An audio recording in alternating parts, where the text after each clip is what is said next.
मैं TV on करता हूँ और पिताजी जो है वो सुबह सुबह अखबार ज़रूर उठा के लाते हैं। उनको भी बड़ी एक्साइटमेंट होती है कि टीवी में, क्योंकि टीवी ऑन करेंगे तो वो डिस्टर्ब होगा, क्योंकि मेरी तबीयत थोड़ी ढीली चल रही है, मैं लेट उठता हूँ, तो वो सुबह न्यूज़पेपर उठाकर बैठ जाते हैं कि भाई क्या अपडेट है। आजकल सुबह उठते ही मैं टीवी ऑन करता हूँ। वैसे तो जनरली मैं टीवी ऑन मॉर्निंग में ज़रूर करता हूँ, चाहे उठने के आधे घंटे बाद करूँ कि न्यूज़ में क्या अपडेट है। लेकिन मुझे लगता है कि शायद ही कोई इंडियन होगा जो मॉर्निंग में उठते ही आजकल टीवी ऑन नहीं करता होगा, और उसको एक एक्साइटमेंट होती होगी कि भाई फिर पाकिस्तान ने कोई रात में बदमाशी तो नहीं करी। क्या बोल रहे हो? गाड़ी के का करो कुछ, तो बाहर जाना है, क्या करना है? हमारे घर में प्लानिंग शुरू हो गई है कि नेक्स्ट मंथ फर्स्ट वीक में हमको दिल्ली से बाहर एक डेस्टिनेशन वेडिंग पे जाना है। उसको लेकर प्रिपरेशन चालू है और मार्केटिंग भी शुरू हो गई है। जो शादी के लिए खरीदारी होती है, तो ये वाइफ और बिटिया ये जा रहे हैं खरीदारी करने, क्योंकि टेलर पे जा रहे हैं। एक ही बात है, तो प्रिपरेशन तो स्टार्ट है। जनरली व्लॉग की एडिटिंग के लिए ना मैं खुद ही करता हूँ, खुद ही इन्वॉल्व रहता हूँ, लेकिन आज ये ड्यूटी जो है सर्जरी के बाद थोड़ा सा असिस्टेंस ले रहे हैं हम विशाल से, और आज का व्लॉग तो विशाल को दे दिया एक्सक्लूसिवली कि भाई तू ही एडिट कर। शुभ लेट उठा था, ब्रेकफास्ट कर रहा है और अभी ये भी नहाया नहीं है, और सबके लिए अब इंडो पाकिस्तान से रिलेटेड जो न्यूज़ हैं वो एक ऐसे हैं जैसे कोई लाइव मैच चल रहा हो। तो शुभ भी बड़े इंटरेस्ट के साथ ये न्यूज़ देख रहा है। ये कुत्ते की पूंछ सीधी हो सकती है, लेकिन पाकिस्तान सीधा नहीं हो सकता। ये आप देख लो, श्रीनगर एयरपोर्ट पर सायरन की आवाज़, लाल चौक पर धमाके की आवाज़, श्रीनगर में कंप्लीट ब्लैकआउट। आज ही उन्होंने सीज फायर का ऐलान किया था, और ये इनिशिएटिव पाकिस्तान ने लिया था सीज फायर का, तब ये हाल है। ये पाकिस्तान अब एक कंट्री नहीं रह गया, इसका नाम पाकिस्तान कंट्री नहीं है, पाकिस्तान मखौल है, और इस मखौल का कुछ नहीं हो सकता। कहते हैं कि एक के साथ एक फ्री। तो सर्जरी के बाद एक पेन और शुरू हो गया कल से, वो है दाढ़ का दर्द, और एक्सट्रीम दाढ़ का दर्द हो रहा है। मैं भी नहाया नहीं हूँ, और शेव ना करने से तो आदमी ऐसा लगता है पता नहीं कितने महीनों से बीमार है। तो पहले चल के शेव कर लेते हैं, तो फिर अब चलेंगे डॉक्टर मोदी के पास, और डॉक्टर साहब से इस दांत का इलाज करवाएंगे। ये दर्द क्यों हो रहा है उसका रीज़न भी जानेंगे। मैं एक रूम से दूसरे रूम में जा रहा था, और क्योंकि वो हॉरर मूवीज ही देख रहे थे, तो ये पोचा पड़ा है। वो ऐसे लग रहा है कि मैंने सोचा कोई छोटा सा एलिगेटर आ गया मेरे घर पे। पूरा वैसा ही शेप अप हो रखा है पोचा। एक नज़र में मैं एक बार घबरा गया था। अगर कुछ नहीं करती तो अभी तक ये गोराबारी हो रही है ना, तो दिल्ली खत्म थी।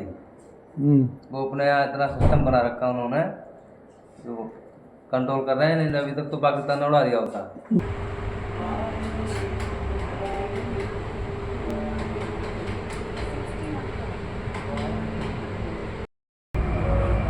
लो जी, पहुंच गए हैं डॉक्टर मोदी डेंटल क्लिनिक में। डॉक्टर साहब को दिखा देते हैं। चेस्ट पे ना बहुत स्ट्रेच हो रहा है, तो उस स्ट्रेच की वजह से बड़ा खिंचाव चेस्ट पर पड़ रहा है, उसकी वजह से ज़्यादा देर बैठ नहीं पा रहे।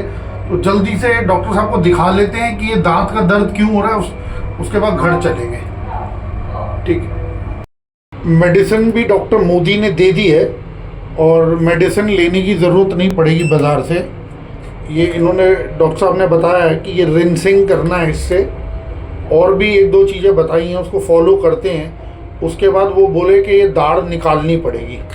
तो चलो कोई बात नहीं, जो उन्होंने इंस्ट्रक्शन दिया है उसको फॉलो करते हैं, और फिर देखते हैं कि क्या होता है।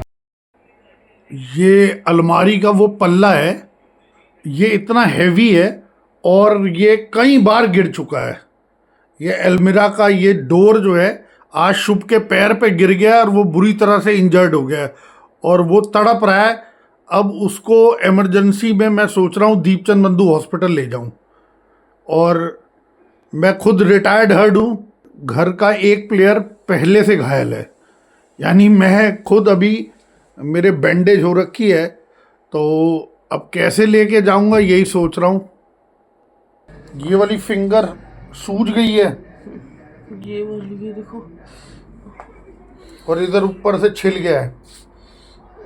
ये पैर में कट लग गया बुरी तरह से और सूज भी गया है। चल थोड़ी देर और पेन बियर कर ले भाई। रसोई में मटका पड़ा है, मैंने तो अभी नोटिस किया है। ये नल वाला मटका ले आए हैं और इसका नल लीक कर रहा था, और अब मैंने देखा है कि ये मटका ही लीक कर रहा है। उसके नीचे ये देखो, और ये छोटा गिलास इस पे लगा दिया है और ये गिलास जो है ये भर गया ऑलमोस्ट। ये नल का टिप टिप करके लीक कर रहा है। क्या फ़ायदा ऐसा मटका लाने का। पहले जो हम मटका लाते थे उसमें नल वगैरह कुछ नहीं होता था।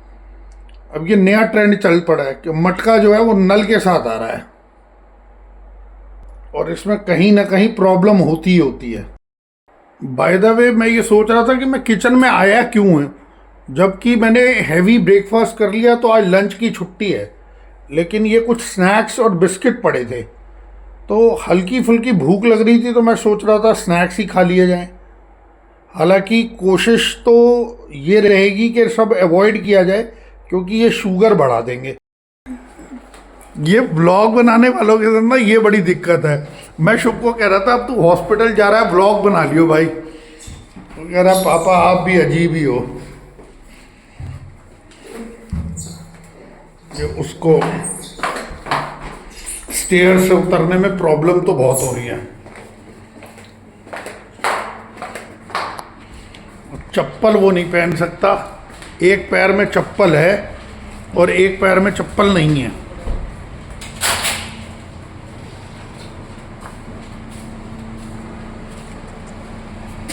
आगे का थोड़ी